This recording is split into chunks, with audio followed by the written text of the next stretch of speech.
আপনারা যে রমজান মাসে রোজাগুলো রাখবেন, আপনারা যে সাহারি করবেন, আপনার যে তারাবির সালাত আদায় করবেন, আপনার যে ইফতার করবেন, সারাদিন না খেয়ে আপনি আপনার নফসটাকে কষ্ট দিবেন, মনে রাখবেন রে বান্দা, এটার কারণে আমার আল্লাহ তাআলা আপনাকে অসংখ্য নিয়ামত প্রদান করবে, অসংখ্য বারাকা প্রদান করবে। এই যে রমজান মাসে লাইলাতুল কদরের রাতে আপনারা সালাত আদায় করবেন, আল্লাহ তাআলা আপনাদেরকে অসংখ্য পরিমাণ বরকত রহমত দান করবে। নবী তো এইভাবেও ঘোষণা দেয়, যেই ব্যক্তি বালেগ হওয়ার পর থেকে নিয়মিত রমজানের রোজাগুলা আদায় করে, সাহারি ইফতার তারাবির মাধ্যমে রমজান কাটায়, আমার আল্লাহ তাআলার জাহান্নামের আগুন তাকে স্পর্শ করবে না। কিন্তু আমাদের সমাজের মানুষ রমজানের রোজা রাখবে, এ রমজানের রোজা না রেখে দোকানে শাটার লাগাই লাগে বাড়ি যায়, কালো কাপড় দেয়। কি কথা বলে না কেন? হ্যাঁ ঠিক বলবে না, মাটির উপরের দিকে থুতু মারলে নিজের গায়ে পড়ে, চিন্তা করে হুজুর আমিও তো খাই, আছে না? এ কথা বলেন না কেন? এ রমজান মাস আসলে গ্যাস্ট্রিক বেড়ে যায়, রমজান মাস আসলে ডায়াবেটিস বেড়ে যায়, রমজান মাস আসলে রোগ বালা মুসিবত দেখা দেয়, শুধু থাকতে পারি না, কিছুক্ষণ পর পর ওষুধ খাওয়া লাগে। কথা বলে না কেন? আছে না এমন জাতের মানুষ? কিন্তু দেখবেন মসজিদে ইফতার পার্টি দিলে আগে যায় এক কাতারে বসে। কথা বলে না কেন? ঠিক না? এ রমজান মাসে মসজিদে ইফতার পার্টি যদি হয়, তাহলে ইফতার পার্টিতে সামনের কাতারে বসে। আমার সাথে এক হুজুর হবিগঞ্জে সিলেটে বাড়ি, উনি বলতেছেন আমি এক জায়গায় ইফতার মাহফিলে যায় দেখলাম এক মুরব্বী চাচা মুখে সাদা দাঁড়িয়ে সামনে এসে বসে। তো সাদা দাড়িওয়ালা চাচারে আমি দেখলাম, আমি ইফতার মাহফিলে যাওয়ার আগে রাস্তার পাশে দাঁড়ায় দাঁড়ায় সিগারেট খাচ্ছে। কি খাচ্ছে? সিগারেট খাচ্ছে। আমি রমজান মাসে এটা দেখে আমি আফসোস করতে করতে আসতেছি, আরে মানুষটা এত মুরব্বী হয়ে গেছে, মারা যাবে 2 দিন পরে, কবরে যাবে, এখনো রোজা রাখে না, কি একটা মানুষ। আল্লাহ তাআলা এদেরকে যদি হেদায়েত দিত। আমি ইফতার মাহফিলে যায় দেখতেছি সামনে আমার সাথে বসে। পরে আমি আর তাকে কিছু বললাম না, দেখলাম যে মুখটার এমনভাবে মুইসা আসছে, মনে হয় যে সে 3 দিন রোজা একটা না। তো হুজুর বলতেছে যে 3 দিন যে রোজা রাখছে, আমি তাকে ইফতারের পরে সবাই যখন চলে গেছে, আমি রাস্তায় হাঁটতে হাঁটতে ওনাকে দেখা আমি তার জিজ্ঞেস, কাকা আপনাকে আমি কিন্তু ইফতারের আগে আসরের নামাজের পরে দেখছি সিগারেট খাচ্ছে, আপনি যে ইফতার মাহফিলের সামনে গিয়া বসলেন। আমার বলতেছে, আমাকে কি উত্তর দিছে জানেন? আমি জিজ্ঞেলাম কি উত্তর দিছে আপনাকে? আমাকে উত্তর দিছে, আমি রমজান মাসে রোজা রাখি না, আল্লাহ যদি আমার জিগায় ইফতার তো বরকত আছে ইফতারের ভিতরে, তুই রোজা রাখোস না, ইফতার তো করতে পারলি না। আমার বাবাজিরা বন্ধুরাম, আর ডাইনে বামে যাব না, সরাসরি আমি আমার আলোচনার ধারাবাহিকতা রক্ষা করতেছি। আমার বাবারাম, আল্লাহ তাআলার বান্দারা, আল্লাহ তাআলার শুকরিয়া আদায় করলে তাহলে আল্লাহ পুরস্কার দেয় কয়টা? 10টা পুরস্কারের কথা বলেছি আমি, আপনাদেরকে 7টার কথা বলে দিয়েছি। 1 নাম্বার বলেছিলাম হায়াত বৃদ্ধি, 2 নাম্বার রিজিক বৃদ্ধি, 3 নাম্বার অসুস্থতা দূর, 4 নাম্বার বিপদ থেকে উদ্ধার করবে, 5 নাম্বার ইমানের সাথে মরণ দিবে, 6 নাম্বার জান্নাতের বিছানা কবরে বিছা দিবে, 7 নাম্বার কবরটাকে নূরের আলো দ্বারা আলোকিত করা হবে। 8 নাম্বার পুরস্কারটা বড় মজার পুরস্কার। ওই কবরে যাওয়ার পরে আমরা সবাই জানি আপনাকে আমাকে 3টা প্রশ্ন করবে, মান রব্বুকা ওয়া মান দীনুকা ওয়া মান নাবিয়ুকা। কিন্তু আল্লাহর বান্দা যদি আল্লাহ তাআলার শুকর গুজারকারী বান্দা হয়, আল্লাহ তাআলার শুকরিয়া আদায় করনেওয়ালা বান্দা হয়, আমার আল্লাহ তাআলা ওই বান্দা শুকরিয়া আদায় করার কারণে বান্দার চেহারার মধ্যে এমন একটা ঈমানের প্রজ্বলিত নূর দান করে দিবে। ওই নূরের কারণে আমার আল্লাহ তাআলার ফেরেশতারা বলবে এটাকে সওয়াল করা লাগবে না, এটা সওয়ালের জবাববিহীন, এটার চেহারা দেখে দেখে বান্দাকে জান্নাতের দিকে দিয়ে দাও। জোরে বলেন সুবহানাল্লাহ। এ দুনিয়ার মুসলমান, এ আমার নওগাঁ বাচারি গ্রাম এলাকার বাবাজিরা, আশেপাশে এলাকা থেকে আগন্ত মুসলমানেরা, এবার আপনার সওয়ালের জবাব সহজ হইয়া আপনারা কোনো প্রশ্ন করা হবে না। কিন্তু 9 নাম্বার একটা জায়গা আছে আমাদের জন্য, সেটা হলো বড় ভয়ঙ্কর। নবী গো, ভয়ঙ্কর জায়গাটা কোন জায়গা? বলে হাসরের ময়দান। ওই হাসরের ময়দান এমন উত্তপ্ত হবে, তামা প্রজ্বলিত আগুন থাকবে, মানুষগুলো তামা প্রজ্বলিত আগুনের মধ্যে হাঁটা চলা করবে। আবার কোন বর্ণনায় নবী আমার বলেছে হাসরের ময়দানের একটা অংশের মধ্যে ঘামের সাগর থাকবে, ঘামের সাগর। মানুষ ঘামের সাগরের মধ্যে নাভি পরিমাণ থাকবে, কারোর বুক পরিমাণ থাকবে, কেউ গামের সাগরের মধ্যে সাঁতার কাটবে।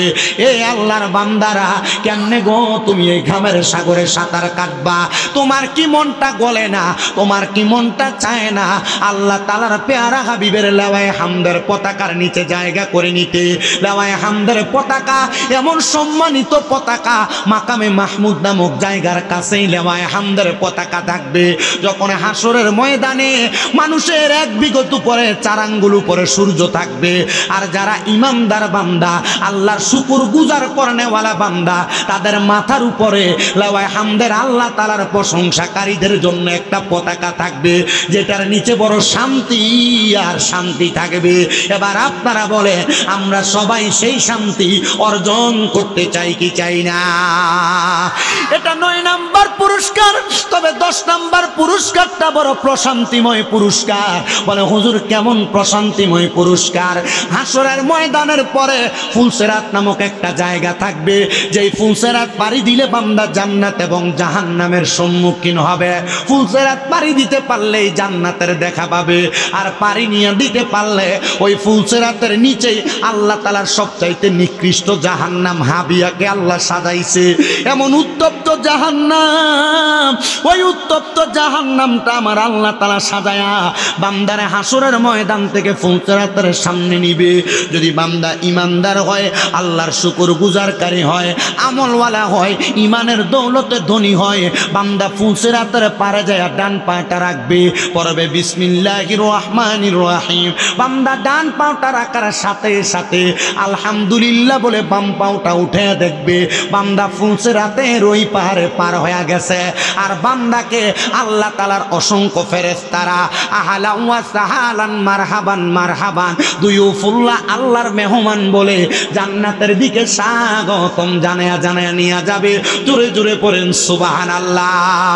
এই যে রমজান মাস আসতেছে সামনে, আপনারা যে রমজান মাসে রোজাগুলো রাখবেন, আপনারা যে সাহারি করবেন, আপনার যে তারাবির সালাত আদায় করবেন, আপনার যে ইফতার করবেন, সারাদিন না খেয়ে আপনি আপনার নফসটাকে কষ্ট দিবেন, মনে রাখবেন রে বান্দা, এটার কারণে আমার আল্লাহ তাআলা আপনাকে অসংখ্য নিয়ামত প্রদান করবে, অসংখ্য বারাকা প্রদান করবে।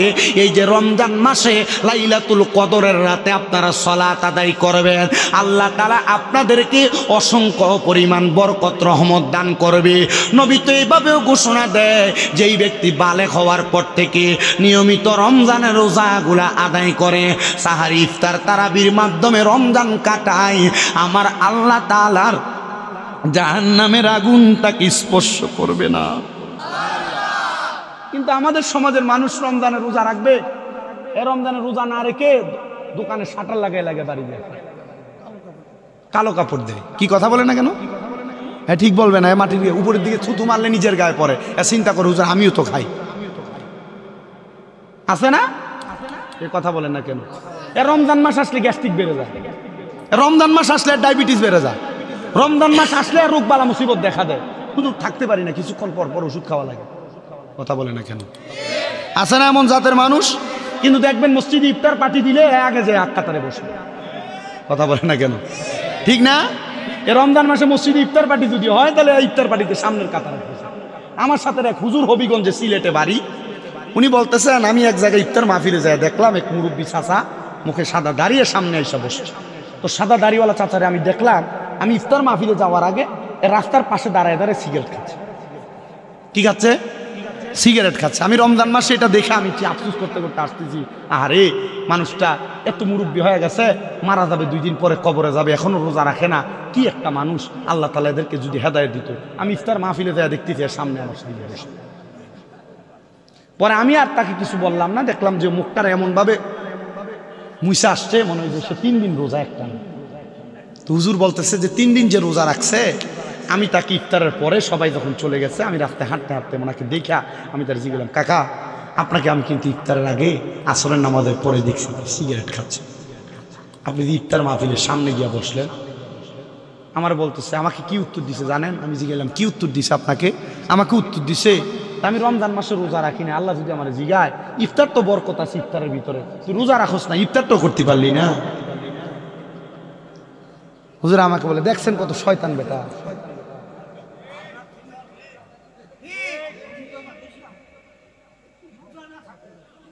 হ্যাঁ, রোজা না থাকতে পারে, ইফতার তো করছি, ইফতারের বরকত আছে না, মারহাবা পড়ে না। আর রমজানের ইফতারের বরকত তাদের জন্য যারা রোজাদার, কথা বলে না। রমজানের ইফতারের বরকত তাদের জন্য যারা সিয়াম সাধনাকারী। আল্লাহর হাবিব তো এভাবে বলেছেন, রমজান মাসের রোজা রেখে যে আল্লাহর বান্দার ইফতার সামনে নিয়ে বসে যদি আল্লাহর কাছে দোয়া না করে আল্লাহ রাগ করেন। আল্লাহ বান্দা যদি ইফতার সামনে নিয়ে দোয়া করে, আল্লাহ তাআলা প্রথম দিনের ইফতার সামনে নিয়ে দোয়া করলে বান্দার নিজের জন্য কিছু চাইলে আল্লাহ দেয়। দ্বিতীয় দিনের ইফতার সামনে রেখে বান্দা তার মা বাবার জন্য কিছু চাইলে দেয়। তৃতীয় দিনের রোজার ইফতার সামনে রেখে বান্দা দোয়া করলে আল্লাহ তাআলা তার বংশের মানুষের জন্য কিছু চাইলে দেয়। তা আপনি তো চাচ্ছেন না, আল্লাহ যেন কবুল করে, আমিন। কষ্ট হচ্ছে আপনাদের, শুনবেন তো ইনশাল্লাহ। 10 নম্বর পুরস্কার ফুলসেরাতের কথা বলছি আপনাদেরকে। ফুলসেরাত, এই ফুলসেরাতের বর্ণনা দিয়েছেন প্রখ্যাত উলামায়ে কেরাম। একটা চুলকে 70টা টুকরা করলে যত চিকন হয়, ফুলসেরাতটা তার চাইতে আরো কঠিন চিকন হবে। শুধু চিকন হবে না, ফুলসেরাতটা তরবারির চাইতে ধারালো হবে। যদি কোনো বেঈমান বেআমল বান্দা ওই ফুলসেরাতে কদম রাখে, বান্দা ফুলসেরাতটা পাড়ি দিতে পারবে না, বান্দা নিচে পড়ে যাবে। বান্দা তখন বড় আফসোস করতে থাকবে। এ দুনিয়ার মুসলমান, এ নবীর উম্মতের দল, আমি আপনাদের কাছে আয়াতে কারিমা 2টা তেলাওয়াত করেছি, একটা পরিপূর্ণ আর একটা খণ্ড বিশেষ। আল্লাহ তাআলা কোরআনুল কারিমে পড়ে, বিসমিল্লাহির রহমানির রহিম, লা ইয়াস্তাউই আসহাবুন নারি ওয়া আসহাবুল জান্নাহ, আসহাবুল জান্নাতি হুমুল ফাইজুন। আল্লাহ তাআলা বলেন, জান্নাতি এবং জাহান্নামীরা একরকম নয়। আসহাবুল জান্নাতি হুমুল ফাইজুন, যারা জান্নাতি তারা হলো সফল কাম। এ মুসলমানেরা, জান্নাতীরা কেন সফল কাম জানো? আল্লাহ তাআলা বলতেছেন, ইন্নাল্লাযীনা আমানু ওয়া আমিলুস সালিহাতি উলাইকা হুম খায়রুল বারিয়া। নিশ্চয় যারা ঈমান আনে এবং নেক আমল করে তারা হইল দুনিয়ার সবচাইতে ভালো মানুষ, উত্তম মানুষ। আল্লাহ আপনার কাছে জানতে চায়, ওই ভালো মানুষ আপনার কাছে কেমন? ওই ভালো মানুষের জন্য আপনি কি পুরস্কার রেখেছেন? আমার আল্লাহ তাআলা বলেন, দুনিয়ার বান্দারা, ওই ভালো মানুষের জন্য আমি আল্লাহ তাআলা যেই পুরস্কার রাখছি, ওই পুরস্কারটা বড় মর্যাদাবান পুরস্কার। ওগো আল্লাহর হাবিব মুহাম্মদুর রাসূলুল্লাহ সাল্লাল্লাহু আলাইহি ওয়াসাল্লাম, আপনি বলেন এই মহামূল্যবান পুরস্কারটা কোনটা? এবার আমার হাবিবে কিবরিয়া নবী সাল্লাল্লাহু আলাইহি ওয়াসাল্লাম বলতেছেন, পুরস্কার হলো জাযাউহুম ইনদা রাব্বিহিম জান্নাতু আদনিন তাজরি মিন তাহতিহাল আনহার, আল আনহারু খালিদিনা ফিহা আবাদা রাদিয়াল্লাহু আনহুম ওয়া রাদু আন যালিকা লিমান খাশিয়া রাব্বাহ। জবান খুলে উচ্চ কণ্ঠে জোরে জোরে পড়েন আল্লাহু আকবার। আল্লাহ তাআলা বলে, বান্দা, ওই জান্নাতীদের জন্য পুরস্কার কি জানো? 1 নাম্বার পুরস্কার হলো জাযাউহুম ইনদা রাব্বিহিম, আমি আল্লাহর পক্ষ থেকে জাযা পুরস্কার জান্নাতু আদনিন, সেই পুরস্কারের নাম হলো জান্নাতুল আদন। এই পুরস্কার এত সুন্দর, আপনি যদি এখানে যারা বসেছেন মাত্র 10 লক্ষ টাকা দিয়ে কেউ যদি আপনাকে বলে এই নওগাঁ শহরের মধ্যে আপনাকে একটা বাড়ি কেনার জন্য 20 লাখ টাকা দিয়ে, আপনি বলবেন আমি রাজি, তবে আমার বাড়িটা দেখা বড় প্রয়োজন, আমি তো এমনে 20 লাখ টাকা দিব না। আপনি না দেখে কোনো জায়গার জন্য এমনে 20 লাখ টাকা দিবেন না। হে দুনিয়ার মুসলমানেরা, আল্লাহ তাআলার প্যারা হাবিবকে সাহাবায়ে কেরাম বলে, ইয়া রাসূলুল্লাহ, মায়ার নবী গো, জান্নাতুল আদনটা যে আল্লাহ তাআলা আমাদেরকে দিবে, ওই জান্নাতুল ইবনুল আদম দেখতে কেমন আপনি বলেন না? আমার নবী বলতেছে, আল্লাহ তো কোরআনুল কারীমে সূরা বাইয়িনার শেষ আয়াতে বলে, তাজরি মিন তাহতিহাল আনহার, ওই জান্নাত এমন সুন্দর, ওই জান্নাতের নিচে দিয়ে একটা নহর প্রবাহিত হয়, নদী প্রবাহিত হয়।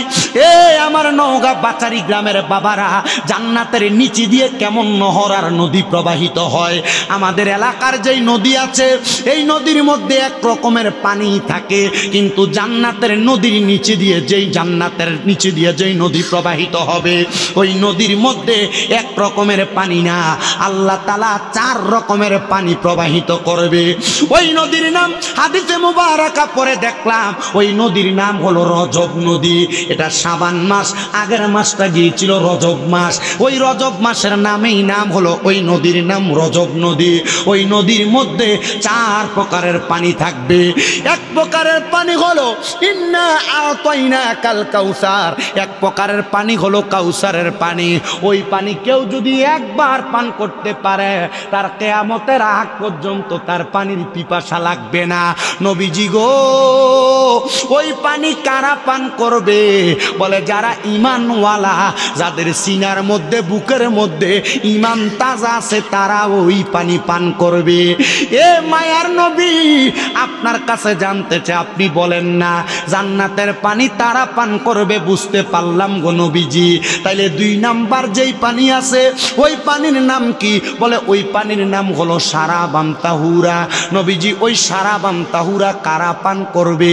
নবীজি বলতেছে, ওই শারাবান তাহুরা পান করবে তারা যারা কোনোদিন নেশা করে নাই, মদ পান করে নাই, ইয়াবা খায় নাই, গাঞ্জা খায় নাই, যারা কোনোদিন নেশার কোনো দ্রব্য তাদের মুখ দিয়ে আহরণ করে নাই, তারাই ওই জান্নাতের পানি পান করবে। কিন্তু বর্তমানের যুব সমাজ কেন জানি নেশার দ্রব্যের সাথে মিশে যাচ্ছে। সিগারেটটা আস্তে আস্তে করে প্রাথমিক লেভেলে খায়, এরপর বন্ধু বান্ধবের পাল্লায় পইরা ইয়াবার সাথে যুক্ত হয়, মদের সাথে যুক্ত হয়। এ মুসলমান, তোমার কাছে আমার করজনে আবদার, এমন নেশার দ্রব্য তুমি পান করবে না। এটা পান করলে আল্লাহ তাআলার জাহান্নামের আগুনের মধ্যে পতিত হবে। যদি পান না করো নেশার দ্রব্য, তাহলে জান্নাতের শারাবান তাহুরা, পবিত্র শরবত তুমি পান করতে পারবা। জোরে জোরে পড়েন সুবহানাল্লাহ। তো 4 প্রকার পানির মধ্যে 2 প্রকার পানির কথা বললাম, একটা কাউসারের পানি, আর একটা হলো শারাবান তাহুরা পানি। আর একটা পানি পান করাবে যেটা জান্নাতি লাবান, মানে জান্নাতের দুধ। ও নবীজি, জান্নাতের দুধ কারা পান করবে আপনি বলেন না? নবীজি বলতেছে, যারা কোনোদিন মানুষের জমি দখল করে নাই, পরের হক মাইরা খায় নাই। আমাদের সমাজ এটাতে বড় পাকা পোক্ত। হুজুর কেমনে পাকা পোক্ত জানতে চাই। মা বাবা মারা গেছে, ভাই ভাইয়ের সম্পদ বুঝাইয়া দেয় না, প্রয়োজনে মাথা ফাটায়। মা বাবা মারা গেছে, বোনের সম্পদ বুঝাইয়া দেয় না, প্রয়োজনে বাড়ি থেকে বের করে দেয়। মা বাবা মারা গেছে, ভাই ভাতিজার জমি বুঝাইয়া দেয় না। ক্ষেতের মধ্যে রোয়া লাগাইতেছে, আলি লাগাইতেছে, ধান লাগাইতেছে, ক্ষেতের গালা, ক্ষেতের সাইড কাছাইতে কাছাইতে, আগে ক্ষেতের লাইল দিয়ে আইল দিয়ে ব্যান গাড়ি চলতো, এখন সাইকেলও চলে না, মানুষ হাঁটতেও পারে না, হাতের বান বানিয়ে ফেলছে। কি কথা বলেন না কেন? আছে না নাই? এমন সিটার মার্কা লোক, সিটার বলেন আপনারা, সিটার মার্কা লোক অভাব নাই সোনার বাংলাদেশ। মানুষের জমি দখল করে যারা, মানুষের সম্পদ লুণ্ঠন করে যারা, মানুষের সম্পদ থেকে মানুষ থেকে আলাদা করে করে নিজের সম্পদ বানায় যারা, এদের ব্যাপারে আল্লাহ তাআলার ঘোষণা, নবীর ঘোষণা, এরা কখনো জান্নাতের দুধ পান করতে পারবে না। এজন্য কখনো কারোর পকেটের টাকা মারবেন না, কারোর সম্পদ খাবেন না, কারোর জমি দখল করবেন না, কারোর সঙ্গে টাকা পয়সা নিয়ে দ্বন্দ্ব লাইগা কারোর কাছ থেকে কখনো ঘুষও খাবেন না। এমন ঘুষও যারা খায়, পরের হক যারা মেরে মেরে খায়, টাকা খাইয়া বিচার যারা ঘুরে দেয়, এদের ব্যাপারে আল্লাহ তাআলা সাবধানতা অবলম্বন করাইছে।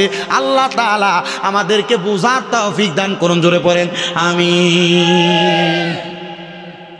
4 নাম্বার পানি হলো জান্নাতের মধু। ওই জান্নাতের মধু কারা পান করবেন? নবীজির ঘোষণা, ওই জান্নাতের মধু তারা পান করবে। নবীজি গো, কারা পান করবে আপনি বলেন না? নবী আমার বলে, যারা কোনোদিন মিথ্যা কথা বলে নাই, ফায়সা কথা বলে নাই, মানে গালিগালাজ করে নাই।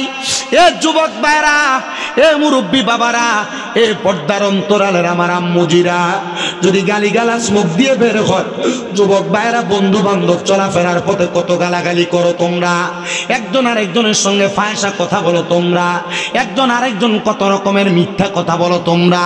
সাবধান, সতর্ক, যারা গালিগালাজ করে, মিথ্যা কথা বলে, তারা জান্নাতের মধু পান করতে পারবে না। যদি জান্নাতের মধু পান করতে চাও, গালিগালাজ করা বন্ধ করো, মানুষের সঙ্গে মিথ্যা কথা বলা বন্ধ করো। ব্যবসা বাণিজ্য করতে যাইয়া কত মিথ্যা কথা বলো, বন্ধু বান্ধব চলার পথে কত মিথ্যা কথা বলো। মা বোনেরা যারা শুনতেছেন, সংসারিক জীবনে স্বামীর সাথে কত মিথ্যা কথা তোমরা বলো। সাবধান, সতর্ক, জান্নাতের মধু যদি পান করতে চাও, তাহলে মিথ্যা কথা বলা যাবে না, মিথ্যা কথা বলা যাবে না। বলে হুজুর, মিথ্যা কথা বলা, পরের হক খাওয়া এবং দুনিয়ার জমিনের নেশাদ্রব্য ত্যাগ করা, এগুলার কথা যে বলতেছেন হুজুর, ইমানের কথা যে বলতেছেন, আমাদের সমাজে কত মানুষ সুন্দর পাঞ্জাবি লাগায় রাখছে, কত পাগড়ি লাগায় রাখছে, কত সুন্দর টুপি লাগায় রাখছে, ইমামের পেছনে সামনের কাতারে নামাজ পড়ে আবার সুদও খায়, এমন মার্কা মুসল্লি বাংলা সমাজে আছে না নাই? এই সুদকুর নাই, সুদকুর নাই, সুদকুর কম না বেশি? আরে বাবা, শুধু নাই এই কথা না, দেখবেন আপনারা তাকায়া, যারা সুদ খায়, যারা ঘুষ খায়, আমাদের সমাজ এদেরকে ধরে নিয়ে মসজিদের সভাপতি বানায়। কি বানায় না? যারা সুদ খায়, ঘুষ খায়, পরের হক মেরে মেরে খায়, এদেরকে ধরে নিয়ে মসজিদের সেক্রেটারি বানায়, এলাকার সর্দার আর মাতাব্বরি দায়িত্ব দেয় সুদখোর গোলারে। আমি বুঝি না এদেরও কেমন নির্লজ্জ মানুষ, এরা হারাম খায়া, সুদ খায়া, ঘুষ খায়া কেমনেই ভালো চাকরি করতে যায়। এলে আবার বলেন, সুদখোর আছে না নাই? ঘুষখোর আছে না নাই? পরের হক মাইরা মাইরা খায় যারা, তারাও আছে না নাই? আবার তাদের দোষ দিলে চলবে না, আমরাও কিন্তু কম না। ব্যবসা বাণিজ্য করার জন্য, আমাদের সমাজ চালানোর জন্য, নিজে চলার জন্য মাঝে মাঝে মানুষে একজনের সুদের টাকা দেয়, আমি যে তার কাছ থেকে সুদের টাকা নেই। আপনি মনে করেছেন যে সুদ খায় সেই মনে হয় গুনাহগার, কিন্তু নবী বলে না, যে ব্যক্তি সুদের টাকা দেয় তার থেকে যারা সুদের টাকা নেয় তারাও সমান তালের অপরাধী। জবান খুলে জোরে জোরে পড়েন নাউজুবিল্লাহ। বলো হুজুর, আমি সুদ খাইও না, সুদ দেইও না, কিন্তু হুজুর আমি এলাকার সর্দার হওয়ার কারণে, এলাকার মুরব্বী হওয়ার কারণে আমাকে নিয়ে যায় সাক্ষী হওয়ার জন্য। আল্লাহ নবী কয়, যে ব্যক্তি সুদের টাকা পয়সা লেনদেনের সাক্ষী হয়, মানে শাহেদ হয়, যে ব্যক্তি খাইবে যেই অপরাধ তার হবে, সাক্ষী যে ব্যক্তি হবে তারও সমান অপরাধ হবে। জোরে জোরে বলি নাউজুবিল্লাহ। হুজুর আমাকে সাক্ষীও বানায় না, আমাকে কি করে জানেন? ওই যে একটা স্ট্যাম্প করে, 1 লাখ টাকা নিলে বছর শেষে 30,000 টাকা দেওয়া লাগবে। 1 লাখ টাকার স্ট্যাম্পে আমার নিচে দিয়ে একটা শুধু সিগনেচার নেয়। আল্লাহ নবী কয়, যে ব্যক্তি সুদের কাতে, মানে সুদের লেখালেখি করে, এই সুদের টাকা পয়সার লেখালেখি যারা করে, খাইলে যে বেটা যেই গুনাহ হবে, এই লেখালেখি করলে তারও সমান গুনাহ হবে। কি আপনারা ঠিক না? বলে হুজুর আমি ঠিক বলবো কিভাবে? আমিও তো বিপদে পড়ে সুদে নিছি 1 লাখ। হুজুর দোকান নেওয়ার জন্য আমি সুদে নিছি 1 লাখ, ব্যবসা করার জন্য সুদে নিছি 1 লাখ। সাবধান রে আব্বুজিরা, প্রয়োজনে নওগাঁ বাস স্ট্যান্ডে দেয়া বাদাম আর বুট বেচবা, রিক্সা চালাইবা, খেতে খামারে কাম করবা, তবুও হারাম টাকা দিয়ে তোমার জীবন গড়ো না। মনে রাখবা, হারাম পয়সার একটা ফোঁটা রক্ত যদি তোমার শরীরে প্রবাহিত হয়, এই শরীর কখনো জান্নাতে যাবে না, কারণ পুরাটা শরীর হারাম সম্পদের রক্ত দিয়ে ভরপুর। এ শরীর জাহান্নামে যাবে, জাহান্নামে যাবে, জাহান্নামে যাবে। এবার আপনারা বলেন, এমন জাহান্নাম থেকে আমরা সবাই বাঁচার দরকার আছে না নাই? এ বাবাজিরা, এখন আবার পুরুষ মানুষ সুদ খায় না, বাড়ি বাড়ি মহিলারা সুদের ব্যবসা করে। আমার মুসলমান ইমানদারেরা, আমি যেই কথা বলতেছিলাম, সুদের ব্যবসা করে বাড়ি বাড়ি মহিলারাও করে। করে কি করে না? মহিলারা সুদের ব্যবসা করে কি করে না? আমি বলবো, মা যদি সুদের ব্যবসার সাথে তুমি জড়িত থাকো, আল্লাহর ওয়াস্তে সুদের ব্যবসা পরিত্যাগ করো। বলো হুজুর সুদের ব্যবসা তো করি না, বিপদে পড়ে কিস্তি তুলছিলাম। আরে বাবা, কিস্তি যে তুলছ, কিস্তির টাকারও লাভ দেওয়া লাগে, সুদ দেওয়া লাগে বছর শেষে। হ্যাঁ, কিস্তি তুলছে বাঁচার জন্য, সুদ আছে না? এটা সভাপতি সাহেব, সুদ আছে না? তো বাঁচবা কিভাবে চিন্তা করতেছি। হুজুর আমি তো তুলে রাখছি। হুজুর আস্তে আস্তে এগুলো বন্ধ করেন, এগুলো ছাড়েন তাড়াতাড়ি। বলে হুজুর আমি এলাকাতে এগুলা করি না, মহিলারাও করে না, কিন্তু সুদের ব্যবসার আরেকটা ন্যাশনাল সিস্টেম চালু হয়েছে, এলাকাতে মানুষ সুদখোর বলবে, এজন্য এলাকাতে সুদের ব্যবসা করে না, জমি জমা বিক্রি করে ব্যাংকে নিয়ে রাইখে দেয় 10-20 লাখ টাকা, এটার নাম দিছে এফডিআর। যখন ব্যাংকে রাইখে দেয়, ব্যাংকে রাখার পরে মাসে মাসে তুলে তুলে খায়। এই এফডিআর এর টাকাটা 10 লাখ টাকা রাখলে 10 বছর পরে 20 লাখ টাকা হয়, মাসে মাসে তুলে তুলে খায়। মানুষ বুঝেও না বেড়াতে সুদ খায়, মানুষ জানেও না বেড়াতে সুদ খায়। এ আব্বুজি দেখবেন চা দোকানে বয়ে বয়ে লম্বা লম্বা কথা বলে, দেখবেন কোনো কাজকর্ম করে না, সুন্দর সুন্দর কথা বলে। কাকা আপনি করেন কি, খান কিভাবে? আল্লাহ চালায়।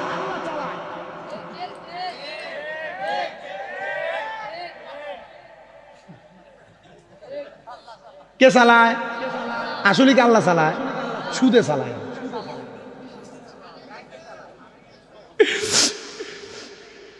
আপনার কষ্ট দিতেছে কোনো? আরেকটু কষ্ট দিব, শুধু অল্প সময় আপনার বসবেন। রাজি আছেন ইনশাল্লাহ? এবার আসেন বাবার, আরেকটা সুদ আছে, এটা 4 নাম্বার সুদ, যেটা আপনার বউ আপনার পান দিয়ে খাওয়ায়। বলো হুজুর এটা কি সুদ? এই সুদরা আপনার বউ কেমনে বলে দেখেন, হঠাৎ করে একদিন বলবে তুমি যে যা ইনকাম করো সব তুমি শেষ করে ফেলো, আমাদের ছেলে মেয়ের ভবিষ্যৎ আছে না, আসো না ব্যাংকে একটা অ্যাকাউন্ট খুলে আমরা ডিপিএস করি। এটা আরেকটা সুদ। হ্যাঁ আছে আমার মুসলমানেরা, এই ডিপিএস নামক সুদ আপনারা ত্যাগ করেন, আস্তে আস্তে করে নিজে সঞ্চয় করার চেষ্টা করেন। বলে হুজুর টাকা পয়সা তো ঘরে বাড়িতে রাখা যায় না, ডাকাতি হয়, কেমনে রাখবো? ব্যাংকে তো রাখার দরকার। হ্যাঁ রাখবেন, ব্যাংকে অসুবিধা কি? রাখবেন। বলে হুজুর ব্যাংকে রাখলে যদি সেভিংস অ্যাকাউন্ট খোলা হয় তাহলে তো বছর শেষে কিছু টাকা জমা হয়, বাড়তি কিছু টাকা জমা হয় না? হুজুর বছর শেষে কিছু বাড়তি টাকা আমার অ্যাকাউন্টে জমা হয়। আমি এই প্রশ্নটা আমার একজন উস্তাদকে করেছিলাম, হুজুর ব্যাংকে কিছু টাকা রাখার কারণে আমার মাদ্রাসার হুজুর কিছুদিন পরে দেখতেছে আমার ব্যাংকের ভিতরে টাকাগুলো রাখার কারণে 6,700 টাকা জমা হয়েছে। হুজুর বলে হ্যাঁ এটা ব্যাংকের টাকা, তোমার সুদ দিছে, তোমার টাকাগুলোতে ব্যাংকে আছে। আমি বললাম হুজুর আমার সব টাকা তো হারাম হয়ে যাবে। বলে এখন টাকা নিরাপত্তার জন্য ব্যাংকে রাখা জরুরি, তুমি রাখছো ঠিক কথা, ব্যাংক কিন্তু তোমার থেকে কাইটেও নিয়ে যায়।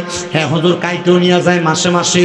বলে কাইটা যেহেতু নিয়ে যায়, কাইটা টাকা নিয়ে গেল, এটা তোমার রাখার নিরাপত্তার সাথে, কিন্তু যেই টাকাটা যোগ হইল ওই টাকাটা তুমি তুলে ফেলবা, তুলে ফেলা কোনো মানুষকে দিয়া দিবা, তবে সওয়াবের নিয়তে না। কিসের নিয়তে না? সওয়াবের নিয়তে না। এই জন্য ব্যাংকে টাকা রাখবেন, ওই যে টাকা জমা হবে এই টাকাটা তুলে ফেলবেন, তুলে কাউকে দিয়ে দিবেন, সওয়াবের নিয়তে দিবেন না যে আমি এই টাকা দান করব, কাম হবে না, করে গেলে হবে। আল্লাহ আমাদেরকে বোঝার তৌফিক দান করুন, জোরে পড়েন আমিন। হারাম সম্পদ খাইও না রে, পরের হক খাইও না রে, মানুষকে ওজনে কম দিও না রে, মানুষকে মিথ্যা কথা বলে ব্যবসা কইরো না রে। বলে হুজুর কেন? হুজুর এগুলা করলে কি হবে আপনি বলেন না, এগুলা করলেই তোমার জান্নাতে যাওয়া তুমি ঠেকা যাইবা, জান্নাতে যাওয়া আটকে যাইবা। হুজুর কিভাবে জানতে চাই, জানতে বড় ইচ্ছা হয়। এ মুসলমান, এই যে রমজান মাস আসতেছে সামনে, আল্লাহ তাআলা রমজান মাসে যারা রোজা রাখে এই রোজাদারের জন্য স্পেশাল একটা জান্নাত রাখছে, জান্নাতুর রাইয়ান। ওই রাইয়ান নামক জান্নাতে রোজাদাররা স্পেশাল থাকবে। কিন্তু এই রমজান মাস আসলে দেখবেন মিডিল ইস্টের বহু দেশের মধ্যে এরা জিনিসপত্রের দাম কমায়া দেয়, দাম কমে মানুষকে বেশি বেশি করে হাদিয়া দিয়া দেয়। কিন্তু বাংলাদেশের সোনার ছেলে ব্যবসায়ীরা বুট মজুদ করে, তেল মজুদ করে, চিনি মজুদ করে, এরা ডাল মজুদ করে, এরা তেল মজুদ করে, আবার চাউলও মজুদ করে, এরা খেজুর মজুদ করে, মজুদ করে করে বাজারের মধ্যে মালের সংকট দেখায়। এবার মালের সংকট থাকলে তখন দামটা বাড়ায়া দেয়, তখন গোডাউন থেকে আইনা আইনা বেশি দামে দামে বিক্রি করে। এমন সিটার মার্কা ব্যবসায়ীও সোনার বাংলাদেশে আছে না নেই? জ্ঞান ফিরু আর জ্ঞান আছে সবার। আপনি কি মনে করেন যারা ওজনে কম দেয় এ ব্যক্তি কি জ্ঞান নাই? তার এর জ্ঞান আছে, এর জন্য ওজনে কম দেয়, এর বেশি লাভ হবে। আপনি কি মনে করেন যে ব্যক্তি সুদ খায় তার জ্ঞান নাই? কিভাবে জ্ঞান আছে শুনবেন। আমাদের এলাকার এক সুদখোর, এ সুদ খায়, তো 1 লাখে বছরে সুদ নেয় 30,000, মানে 1 লাখ টাকা যদি দেয় নেয় 1 বছরের জন্য, 1 বছর পরে 1,30,000 তারা দেওয়া লাগবে। এখন এক লোক তার থেকে বিপদে পড়ে 5 লাখ টাকা নিচ্ছে, এটা সুদে আসলে 12.5 লাখ টাকা হয়েছে। কত লাখ? 12.5 লাখ টাকা যখন হয়েছে তখন চিন্তা করলো যে আমি 12.5 লাখ টাকা এখন যদি আরেক বছর থাকে তাহলে 5 লাখ টাকা সুদ, 3 5 15, 1.5 লাখ টাকা বাড়বে, আমি আর রাখা যাবে না। এর চিন্তা করছে আমি আমার নিজের ভিটার জায়গা বিক্রি করে দেব। এর ভিটার জায়গা বিক্রি করছে, বাপের ভিটা বিক্রি করে এর যে তার দাঁত থেকে টাকা নিছে 5 লাখ, এর বলছে ভাই তোমার থেকে আমি 5 লাখ টাকা নিলাম, তো 5 লাখ টাকা নিয়ে এখন তো আমার সুদে আসলে 12.5 লাখ টাকা হয়েছে, তুমি একটু কষ্ট করে এই উপরের 2.5 লাখ মাফ করে 10 লাখ নিয়ে যাইবা। তখন সুদখোর তারা উত্তর দিছে, আমি যদি তোমার থেকে 2.5 লাখ টাকা কম নেই, আল্লাহ কি কবরে গেলে সুদ খানার কারণে আমার একটা মায়ের কম দিবে? আচ্ছা বলেন তো, এ জানে কবরে আল্লাহ পিলাইব তবু এ সুদ খায়। এ বলতেছে আল্লাহ কি আমার কবর একটা পিঠা কম দিবে? আমি বললাম ইয়া আল্লাহ, তোমার এই কথা বলছে? বলে হ্যাঁ। তো কাকা শুধু সুদ খায় না, এ কথা বলে না, এ 5 ওয়াক্ত নামাজ পড়ে। কি করে? আপনাদের এলাকায় এমন জাতের মুসল্লি বহুত আছে, আপনি খুঁজা দেখেন। এই জন্য আমাদের এলাকার এক শিল্পী লেখছিল আর কি, আজান দিলে সবার আগে মসজিদে যায়, আবার মসজিদের বাইরে এসে সুদের টাকা খায়, নামাজ হইল না রে তোর নামাজের লইলি না খবর, ওরে ধরলি নামাজ পড়লি নামাজ সারা জীবন ভর, নামাজ হইল না রে তোর নামাজের লইলি না খবর। নামাজ তুমি ধর্ম জানো, চুরি তোমার পেশা, এমন নামাজ কবুল হবে কেমনে করলাই আসা, নামাজ হইল না রে তোর নামাজের লইলি না খবর। নামাজের ভিতরে তারে মশায় কামড় দিলে, মশা তুমি আগে মারো রুকু সেজদা ফেলে, আছে না? অভাব নাই। এ নামাজ দাঁড়িয়েছে আল্লাহু আকবার, বাচ্চা পোলাপান যদি দুষ্টমি করে, সরো, কথা বলেন না কেন? এই জন্য আমি সবার কাছে আবদার করব, এ হারাম কানো বন্ধ, ওজনে কম দেও বন্ধ, ব্যবসার সময় মিথ্যা কথা বলো বন্ধ। আসেন আমার বাবাজিরা, এবার আরেকটা কথার মধ্যে চলে যায়, যে তো রমজান আসতেছে সামনে।